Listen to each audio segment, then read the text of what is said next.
Red alert! Red alert! Red alert! I mean, you don't actually need to play the siren. You can just play the music we normally play. That is not correct. Also not correct. There you go. Hello, and welcome to the Von Jono Predicament for Friday, July 19th. We are now slightly less than a week away from some sick Antifa soldier, quite frankly, and get the kids out of the room, this one, a nerd, attempting to assassinate Donald, J stands for Jesus, now more than ever, Trump, by firing a gun directly at him, and instead hitting a teleprompter, a tiny slice of which grazed Trump's ear and made him bleed his own blood slightly. It also killed a firefighter who maybe was a Waffle House district manager. I don't remember, but now Donald Trump ranks alongside every first responder at 9/11, every soldier who stormed the beach at Normandy, every member of SEAL Team 6 who assassinated Osama bin Laden. All of those guys also got grazed by a piece of a teleprompter. We'll talk all about it, break down the myths, the legends, and probably spend a few minutes just stroking to the photo where he's got his fist raised and he's like, freedom, because he's pretty much the American Braveheart, both the movie and the real guy. We'll break it all down when the show starts right at the starting gun.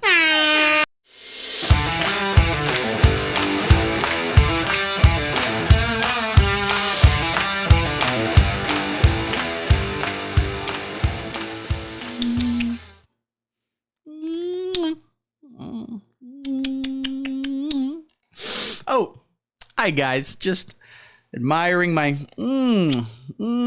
beautiful Beretta Desert Eagle 6.969 millimeter centimeter decameter big boy pistol. You know, I keep that thing on me at all times, just because I want to put in consistent efforts to normalize responsible gun ownerships. Because if there's one thing I am, it's responsible. And if there's two things I am, it is responsible and normal. So don't even try and get a drop on me, Antifa, and/or Iran, and/or China, and/or Don Lemon. Point is, whoever tried to take out Donald Trump and is presumably working up to hurting and killing God is almost certainly going to come after me next.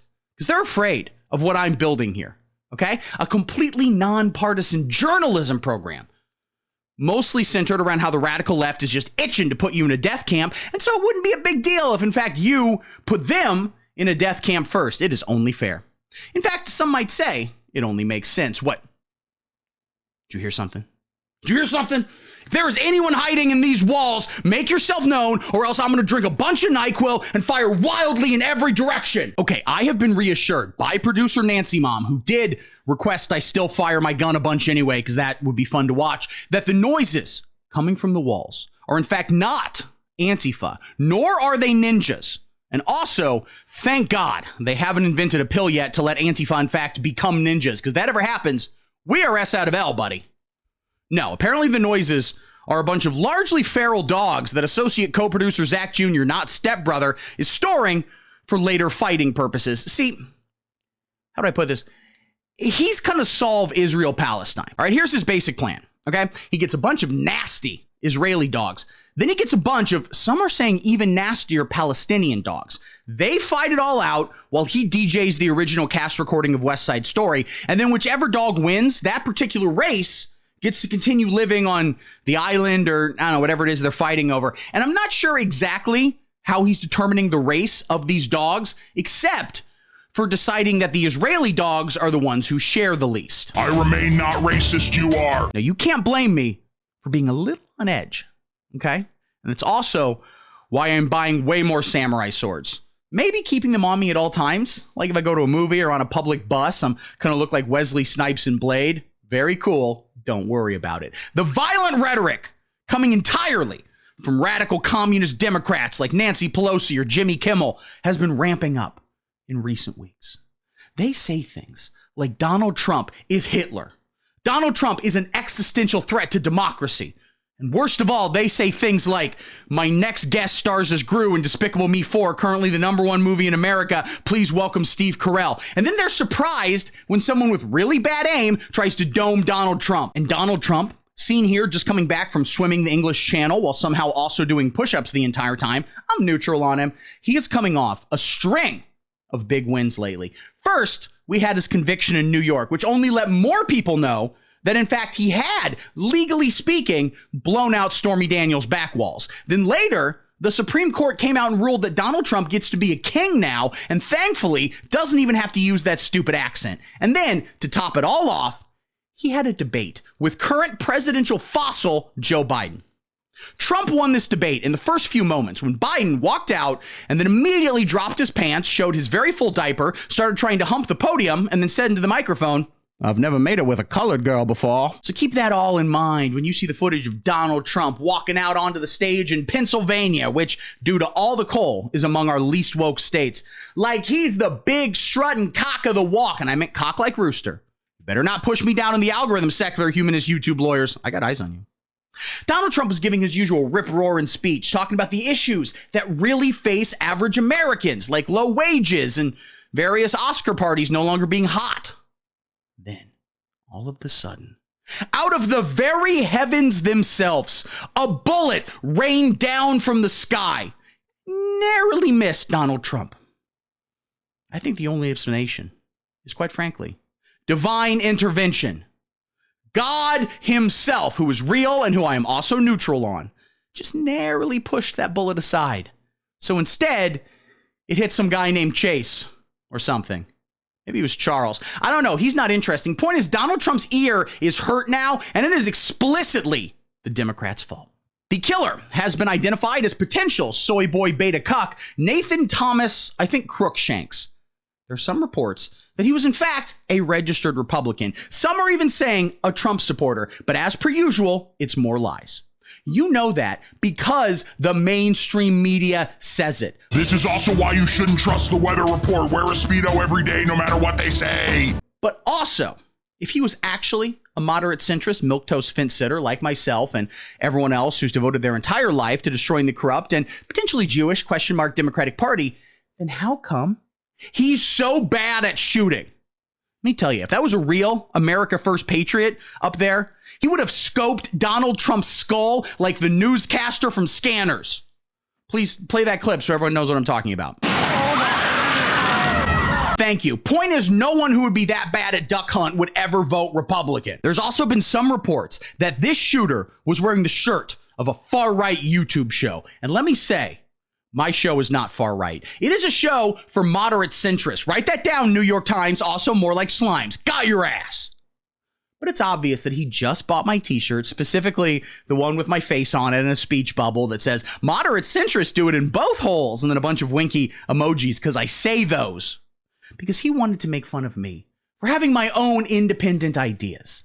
He is obviously a leftist, as established, and as such, he is jealous that I'm capable of having my own thoughts and making my own decisions. And that's why I, get ready for this, think violence is bad. Anyway, that dude's dead. Rest in piss.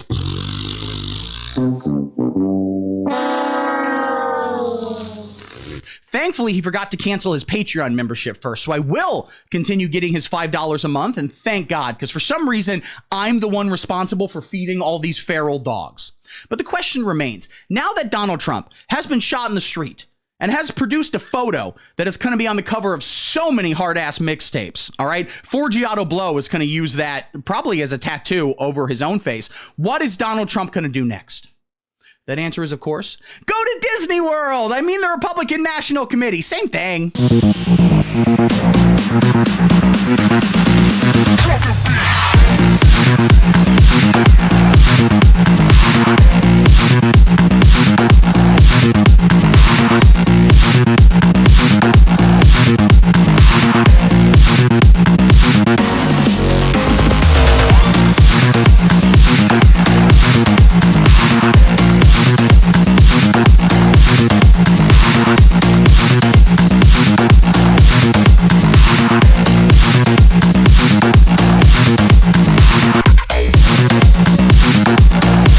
That's badass, man. He strutted into that convention like Jay-Z or Chris Rock or a third black person, and I was really sorry to miss it. I normally attend every year, but I just couldn't make it this time due to, a lot of work and like editing, and I was not baby reindeered by Marjorie Taylor Greene. I am totally cool being in the same room as her, the same giant room, potentially she could make baby reindeer is a verb. Don't worry about it. While he was there, Donald Trump also, of course, picked his vice president. He also ate an entire large pizza as a bet. Damn, he rocks, moderate centrist. But his VP pick, that's the main thing, all right? And he chose, like me, a fellow Ohioian, okay? Which is what we call ourselves. JD Vance. Look at him. He's a pretty boy with a normal-sized head. He absolutely does not look like Haley Joel Osment. If Haley Joel Osment had maybe gone in the direction with the amount of seediness we all presumed would happen when we saw him in 1999, JD Vance is a powerful American, first alpha male ever to be elected vice president. And he's maybe, after Donald Trump, the second only one who can possibly save all the kids from being transed. We all know this. But I, of course, can't be my usual dispassionate middle-of-the-road self here, because I have a history with JD Vance. All right, I've talked about it on the show before. We both attended George Lincoln Rockwell High School together, and the reports of him bullying me are largely exaggerated. I said largely. Back in the day, and don't worry about when that day was, we were very young. I had a Minions backpack, gaga goo goo. JD was a bit of a jock, one of the more popular kids, while I, this might be hard to believe, was a bit of a nerd. Okay, I was into Star Trek and Star Wars and any other movie poster I could find in the rubble of an abandoned Blockbuster Video. They made great blankets. Meanwhile, JD, he was the star player for Columbuston, Ohio's most popular sport, which is, of course, dogfighting. It's very popular here. Okay, I keep telling you. But the big difference of how we do it in Columbuston, and associate producer Zach Jr., not stepbrother, he refuses to listen to me on this one. What we do differently here is we usually have the dogs fight humans. So I have personally seen JD Vance beat a German Shepherd to death with his bare hands and then call me a variety of slurs before making out with the lunch lady. The ultimate alpha move. His mom really does look like Amy Adams. It's all true. So we have on our side, and again, I'm not a Republican. Stop saying that. But our side, which is the side hosting the Republican National Committee, I'm on that side. Okay, that is my side. I'm an independent. We have on our Republican ticket that I am not part of, independent, we have on our ticket a man who has literally been anointed by God to be bulletproof. And then another guy who's been anointed by God to be more or less invulnerable to contracting rabies. So it seems pretty obvious to me that we are going to defeat the lying, probably satanic Democrats, whose side I'm also on, mind you, and then possibly beat to death every single member of their party. But first, they got to tone down their rhetoric. It's going too far. All right, guys, thanks for watching. Hope you enjoyed it. I think I'm gonna do a live stream tomorrow on Saturday, the 20th of July. May the 20th be with you. But before that, you gotta like and subscribe. If you don't like and subscribe before the live stream, I'll be so fucking sad. Be curled up in a fetal position. Like and subscribe. Do it. Follow me on the socials down there. I'm on TikTok. I'm on Instagram. I'm on X.com, a website that's always been called that. Most importantly, I'm on Patreon.com, and $5 a month. Only $5. Guys, I'm going to have a drink of coffee. In the meantime, count to 5. You actually did it, didn't you? I don't know if I gave you enough time to get there. Anyway, for $5 a month, you get access to a free bonus episode every single week. You get access to raw behind-the-scenes footage. You get access to voting polls, and you get an executive producer credit, baby. Oh yeah, let those names fly by. And this is actually interesting. This is a true story. Donald Trump, to try to find his vice president pick, he first looked at everyone who subscribed to the Patreon. That was his first thing. None of them passed a security check. You guys are all great. But, you know, I love it. I respect it. And I thank you guys for giving us money. So thank you. You rule. I love you all. I got another video coming at you right soon. And until next time. Do you know JD Vance stands for Juris Doctor Advance? The more you know. Shut up and sit down.